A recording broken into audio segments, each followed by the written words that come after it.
692. 692. Inasema hivi katika 692 kitabu ni cha Qur'ani. Inasemaje? Qur'ani inasema hivi. Na hii Qur'ani. Sasa sikiliza hapa. Haya maneno Muhammad maneno yake yanapatikana ndani ya Qur'ani.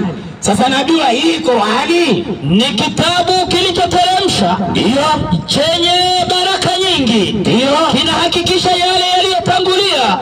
Na ili sasa sikia, ili makusudi, sababu na ili uwaonye watu wa mama wa mji wa Maka, uwaonye watu wa mama wa mji Maka na watu walio pembezoni mwake. Kumbe Muhammad na Qur'ani yake anaambiwa aonye watu wa mama wa mji wa Maka na walio pembezoni mwa Maka. Hapa ni Maka? Hapa si Maka.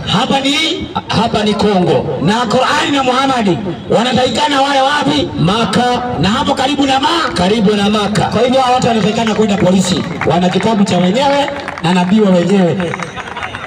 Yani waende Jeddah, Madina, hapo ile hiyo. Hapo wasivuke.